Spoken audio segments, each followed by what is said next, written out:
Olá, gente. Então, mais uma aula aqui de matemática financeira agora. Então, hoje nós vamos trabalhar um pouco de juros simples, juros compostos e porcentagem. Vamos começar com porcentagem. Primeiro, vamos entender o que é que significa a porcentagem de um número. Então, a porcentagem de um número nada mais é do que você pegar esse número e dividir por 100. Então, toda vez que você tiver qualquer número que tem esse símbolo de porcento do lado, significa que eu tenho que pegar esse número e dividir por 100. Então, como é que a gente vai calcular a porcentagem de um número? Então, essa porcentagem ela pode ser calculada de várias maneiras. Então, o que eu irei mostrar aqui é apenas uma das possibilidades de como calcular a porcentagem de um número. Tranquilo? Então, vamos lá ver qual é essa possibilidade. Então, eu tenho aqui 60% de 300. Usando o princípio que eu acabei de explicar, 60% é você pegar o número e dividir por 100. Ou seja, eu vou pegar esse 60 e vou dividir por 100. O de significa que eu vou fazer uma conta de multiplicar. Então, eu vou pegar esse 60 dividido por 100 e multiplicar por alguma coisa. Multiplicar pelo quê? Pelo número que eu estou interessado em calcular a porcentagem, que nesse caso é 300. Corta os dois zeros do 300 com os dois zeros do 100. Sobra o quê? 60 vezes 3, que vai dar igual a 180. Vamos ver a letra B. Então, eu tenho 20% de 250. Então, vou ser 20 sobre 100 vezes 250. Corta um zero do 20 com o zero do 100. Corta um zero do 250 com o zero do 100. Sobra o quê? 2 vezes 25, que vai dar igual a 50. Letra C. 32% de 560 vai ser 32 por 100. Repare que a quantidade de zeros para a gente cortar já começa a diminuir. Então, fica 32 por 100 vezes o quê? 560. Aqui eu só tenho um zero para cortar, eu corto. Sobrou o quê? 32 sobre 10 vezes 56. O que é que eu faço? Multiplico 32 vezes 56 e o denominador eu conservo, o 10. 32 vezes 56 eu vou ficar com 1792. Dividido por 10, o que é que eu faço? Dividir por potência de 10 é você correr a casa decimal, correr a vírgula. Qualquer número inteiro, a vírgula está na frente. Então, significa o quê? Que para eu cortar esse zero, eu vou correr uma vírgula. Uma vírgula para uma casa para onde? Para a esquerda. Toda vez que for divisão, eu corro para a esquerda. Então, correndo uma casa para a esquerda, para eu poder cortar o zero, fico com 179,2. Beleza? 15% de 124. Repare que nesse momento não tem zero nenhum para eu cortar. E aí, o que é que eu faço? Normal. Você vai pegar o 15... multiplicar pelo 124 e conservar o 100. 15 vezes 124 dá 1860. Apareceu o zero, corta. Sobrou o quê? 186 por 10. 186 por 10, o que é que eu faço? Corre a vírgula uma casa para a esquerda para cortar o zero. Então, ficando com quanto?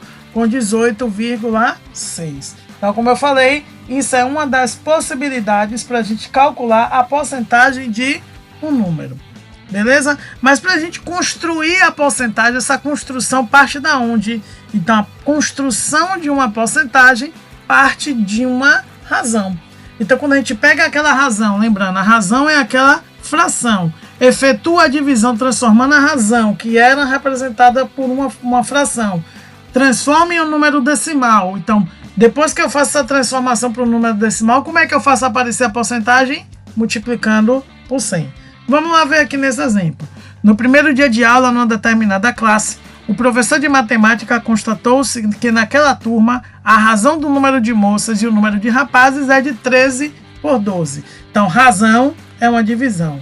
A razão do quê? Do número de moças pelo número de rapazes. Então, se ele está dizendo que essa razão é 13 por 12 e que primeiro vem o número de moças, então significa que eu vou ter 13 mulheres, para depois o número de rapazes, vou ter 12 homens. Ele quer saber a porcentagem de rapazes nessa turma. Então, para eu construir, para eu saber qual é essa porcentagem, a gente vai fazer essa construção através de uma razão. Primeiro, as informações que eu tenho. Qual é a informação que eu tenho? Que são 13 mulheres e 12 homens. Se eu tenho 13 mulheres e 12 homens, eu tenho um total de quanto? De 25 alunos na sala. Para a gente calcular a porcentagem, a gente vai montar a razão sempre em relação ao total. Então o total do meu problema sempre vai ficar embaixo. E em cima vai ficar a quantidade de elementos que eu estou interessado em saber a porcentagem. Como assim? Nem o que eu estou interessado em saber a porcentagem aqui é uma porcentagem de quê? De rapazes. Então na minha razão, o número de cima, o numerador, vai ficar a quantidade de rapazes que tem nessa sala. Que é quanto? 12. Dividido por quanto? Sempre pelo total. O total aqui é 25. Efetua essa divisão para transformar a razão em um número decimal, 0,48. E agora, para transformar o símbolo de porcentagem, eu multiplico por 100. Lembre na divisão que para eu correr a vírgula, eu cortava um zero. Só que na divisão, a minha vírgula estava correndo para a esquerda. Na multiplicação, eu vou correr minha vírgula para a direita. Beleza? Então, o que é que eu faço aqui? Corto os dois zeros e corre duas casas decimais. Ficando com quanto? Com 48%. Beleza? Então, essa é a ideia, uma das ideias de como a gente construir a razão. Como eu falei, existem vários outros métodos para poder a gente fazer esses cálculos com razão. Aqui eu estou explicando apenas um dos métodos. Tranquilo? Então a gente faz aí cálculo da porcentagem, desculpa. Então a gente está fazendo aí, constrói uma razão, efetua a divisão dessa razão e encontra a minha porcentagem. Pegando um gancho dessa ideia que eu acabei de explicar, vamos ver essa outra questão. Ele diz que em uma sala de aula com 100 alunos, 99% eram homens. Quantos homens são necessários para sair dessa sala para que essa porcentagem caia para 98%? Certo? Então, aí ele está querendo saber o que? Ele está dizendo que tem 100 alunos na sala, vai sair uma quantidade de homens dentro dessa sala, e depois que essa quantidade de homens que sai dessa sala, o que vai sobrar lá dentro representa 98%, ou seja, essa porcentagem de homens cai de 99% para 98%. O que é o senso comum aqui diria que ou seria a letra A ou seria a letra B. Mas aí não seria nenhuma dessas duas questões. Beleza? Vamos lá descobrir o que é que a gente está interessado nessa questão. Vamos lá. Esquecemos o problema. Vamos tratar de acordo com o exemplo anterior. Então ele diz aí que eu tenho um total de 100 alunos, 99 homens e uma mulher. Para eu descobrir o percentual de homens nessa sala, o que é que eu faria? Pegando a ideia do exemplo anterior, a gente vai construir uma razão. A razão vai ser o quê? O total de homens aqui em cima e o total de alunos aqui embaixo. Então ficaria 99 sobre 100. Vamos dizer que saiu 10 homens da sala. Saiu 10 homens. Se saiu 10 homens, esse 89 já não é mais 89. Vai ser 89 menos o 10. Que vai dar igual a quanto? O 99. Vai dar 89. Só que se sair homens da sala, o meu total também já não vai ser 100. Vai ser 100 menos a quantidade de homens que saiu da sala. Então 100 menos 90 vai dar, ou 100 menos 10 vai dar igual a 90. Então essa porcentagem aqui, que eu acabei de encontrar, essa razão que vai se transformar em uma porcentagem, é justamente na quantidade de homens que sobrou dentro da sala. Então isso daqui vai gerar a porcentagem de homens que está dentro da sala. Essa ideia daqui é a ideia que eu vou usar no problema, certo? Então o que é que o problema está me dizendo aí? O problema está dizendo que eu tenho, deixa eu só apagar, 99 homens e uma mulher. Como eu não sei a quantidade de homens que saiu da sala, eu vou denominar isso de X. Mas vamos lá calcular a razão. Quer que eu tenha a razão? Vai ser de 99 sobre 100, do mesmo jeito que a gente viu. Só que no exemplo que foi que a gente fez, no exemplo que eu acabei de dar, a gente subtraiu esse 99 de 10. Que 10 foi a quantidade de homens que eu havia dito que tinha saído. Só que aqui no nosso problema, a quantidade de homens que saiu é o que eu estou interessado em saber. Então, devido a isso, eu coloquei ele de X. Mas o procedimento não muda. O que é que a gente tem desse 99? A gente tem que retirar o quê? A quantidade de homens que saiu da sala. Só que se sai pessoas dentro da sala, o meu total também já não vai ser 100. Vai ser 100 menos a quantidade de pessoas que saiu da sala. E ele está dizendo no problema que depois que essa quantidade de homens saiu da sala, essa porcentagem aqui, essa razão, ela se transformou em quê? Em 98%. O grande detalhe dessa questão é que esse 100 aqui e esse 100 representam coisas totalmente distintas. Como assim? Se esse 100 aqui eu mudasse para 200, isso daqui seria 200, mas isso aqui continuaria 100.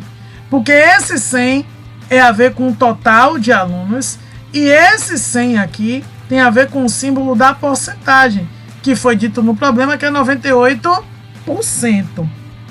Então são coisas totalmente distintas, apesar de ser o mesmo número, porém representam coisas diferentes. E é justamente nesse pequeno detalhe onde está a maldade da questão. Beleza? Então o que é que eu faço aqui? Tem uma proporção, o famoso cruz-credo para o produto dos meios pelos extremos. Fico 98 vezes 100 menos x igual a 100 vezes 99 menos x. Faz o processo distributivo, 98 vezes 100 e 98 vezes x, então 98 vezes 100 dá 9.800, 98 vezes x dá 98x.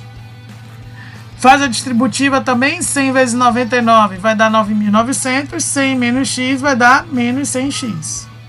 Letra de um lado, número do outro, vou passar o 100 para a esquerda e o 9.800 para a direita. Troca de lado, troca de sinal. O 100x está negativo, vai positivo. O 9.800 está positivo, vai negativo. 100x menos 98x, fico com 2x. 9.900 vezes 9.800 dá 100. O 2 está multiplicando, eu passo dividindo. 100 dividido por 2 vai dar igual a 50. E x é o quê? Que deu 50? A quantidade de homens que saiu da sala. Ou seja, teve que sair 50 homens da sala para que essa porcentagem caísse em 1%. E aí é o grande detalhe dessa questão. Mais do que entender o cálculo propriamente dito, é entender qual é a mensagem que essa questão traz. E qual é essa mensagem? A mensagem de que a relação entre porcentagem e quantidade são relações distintas. Então, eu diminuir uma unidade não significa que vai diminuir 1%. Eu aumentar uma unidade não significa que vai aumentar 1%. Isso pode acontecer? Pode. Mas isso vai sempre acontecer? Não. Certo? Então esse é o grande detalhe que essa questão traz. A mensagem que ela traz é justamente tomar cuidado em a gente relacionar quantidade com porcentagem. Quantidade é quantidade, porcentagem é porcentagem. Elas podem caminhar junto? Podem. Mas podem também caminhar totalmente separados, como a gente viu aqui. Beleza? Se alguém tiver dúvida, vocês podem pegar aí e fazer a conta. Ó. Se vai sair 50 homens da sala, eu não vou ficar com 99, eu vou ficar com 49. 49 dividido por quanto? Se saiu 50 homens, o meu total já não é 100, é 50. Quando vocês efetuarem essa divisão aqui, vai dar exatamente 0,98, que é os 98%. Beleza? Então, essa questão é apenas para mostrar o que é quantidade e o que é porcentagem. Tranquilo? Vamos para a próxima questão. Ele diz aí: uma pessoa contrata um advogado que consegue receber 85% do valor de uma questão avaliada em 200 mil e cobra a título de honorários 20% da quantia recebida. O valor recebido em reais por essa pessoa, já descontado os anos advocatícios, foi. Então, o que é que ele está dizendo? Ele diz que é uma questão de 200 mil reais e que desses 200 mil ele só conseguiu receber 85% do valor. Então, tenho que calcular 85% de 200 mil. E depois que eu calcular isso, o que é que acontece? Esse dinheiro que eu recebi, que é os 85%, uma parte dele eu tenho que pagar o advogado. E eu tenho que pagar quanto advogado? 20% da quantia recebida, ou seja, 20% do que eu recebi. Então, o que eu recebo, tiro 20%, pago o advogado, o que sobra é o que ele está querendo saber. Então, o que é que eu tenho que fazer aqui? A questão 200 mil, ele conseguiu receber 85% do valor, então vamos calcular 85%. 85 sobre 100. Então vai ser 85 sobre 100 vezes 200 mil, corta os dois zeros, sobrou o quê? 85 vezes 2.000. 85 vezes 2.000, o que é que eu faço? Multiplica apenas pelo número, o zero repete. Então 85 vezes 2 vai dar 170, como 3 zeros vai ficar 170 mil. Ou seja, eu recebi 170 mil, mas desses 170 mil, 20% eu tenho que retirar para pagar o advogado. Então, esses 20% equivale a quanto? Vamos calcular os 20% aqui. Então, eu vou tirar 20%, 20 sobre 100, de 170 mil. Corta os dois zeros, sobrou o quê? 20 vezes 1.700. E aí, a mesma coisa, ó. 2 vezes 17 dá quanto? 34. Como tem 3 zeros, vai ficar 34 mil. Então, 34 mil eu tenho que pagar o advogado. Então, se eu vou pagar o advogado, vai sobrar quanto? 170 menos os 34 mil, vai sobrar 136 mil. Resposta letra B.